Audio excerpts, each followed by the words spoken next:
তখন বাজছিল রাত্রি ৩টে, আর আমার ৩টে ২০-তে বাস থাকায় আমি আগেই চলে এসেছিলাম নদীরাঙ্গা মোড়ে বাস ধরার জন্য। তেমন কিছুই নয়, আসলে ব্যাপারটা এরকম ছিল যে আমার কল্যাণীতে ফার্স্ট শিফটে এক্সাম ছিল, আর ফার্স্ট শিফট মানেই তো 7:30 থেকে 8:30-র মধ্যে কল টাইম ছিল, ওর মধ্যে ঢুকতে পারলে এক্সাম দিতে পারবো, নাহলে পারবো না। আমি আর রিতা এত রাতে চলে গিয়েছিলাম একাই কৃষ্ণনগর থেকে ট্রেন ধরে তারপর চলে গিয়েছিলাম কল্যাণীতে। আমি এখন রয়েছে কৃষ্ণনগর স্টেশনে, আর স্টেশনে পৌঁছেছি 5:30টার সময়, আর বাসে উঠেছি 3টে 20-তে। এখন আমরা লেডিস কামরা যাচ্ছি, লেডিস কামরাতে উঠবো।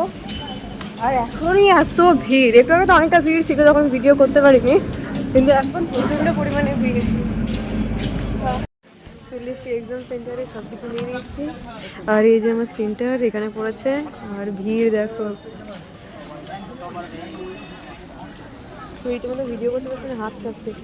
তারপর তো আমি পৌঁছে গিয়েছিলাম আমার এক্সাম ভেন্যুতে কল্যাণী আইডিয়াল কলেজে, আর সেখানে গিয়ে আমি বিন্দুমাত্র লেট না করে দাঁড়িয়ে পড়েছিলাম লাইনে। আর সেদিন যে পরিমাণে ঠান্ডা আর কুয়াশা পড়েছিল, আমাদের পক্ষে কিন্তু এই কল্যাণীতে যাওয়া সত্যি অনেকটা কষ্টকর হয়ে গিয়েছিল। এরপর তো আমি এক্সাম দিয়ে হাসি মুখেই বেরিয়ে পড়েছিলাম। এক্সামের কোয়েশ্চেন পেপার যে একেবারে কঠিন ছিল তা কিন্তু না, আবার একেবারে যে সহজ ছিল তাও কিন্তু না। আসলে কি বলতো, যে যেরকম পড়বে তার রেজাল্ট সেরকমই হবে। তবে এক্সাম দিতে গিয়ে যেটুকু বুঝলাম, আমার এখনো বেশ অনেকটাই ঘাটতি রয়েছে, যে ঘাটতিগুলো আমাকে এখনো পূরণ করতে হবে। এরপর তো আমরা চলে গিয়েছিলাম স্টেশনে, আর স্টেশনে গিয়ে আমাদের করিমপুরের কিছু বোনের সাথে দেখা হয়ে গিয়েছিল, তাই ওদেরকে বলছিলাম যে তোমরা সবাই হাই করে দাও। আমাদের ফার্স্ট শিফটে এক্সাম ছিল, আর এই বোনগুলো ছিল সেকেন্ড শিফটে এক্সাম, তার জন্য এরাও চলে গিয়েছিল। ফাইনালি আমি এক্সাম দিয়ে বেরিয়ে পড়েছি, মুখে হাসি দেখে মনে করি না পরীক্ষা ভালো হয়েছে। গাইস, কিছু হয়নি। এবারে ওর চাকরি কনফার্ম, আমি বুঝে গিয়েছি আমার হবে না। আমিও এই স্টেশনে হকারি করতে আসবো, আমার বুঝা হয়ে গেছে। সবাই মিলে ঠাকুরের কাছে প্রে করার জন্য আমি এই বছরে সব কিছু পেয়ে যাই, মানে জবটা অ্যাকচুয়ালি পেয়ে যাই, তাহলেই হবে। সবই রে, আমি তো অ্যাটেন্ড আর করি। এইদিকে হচ্ছে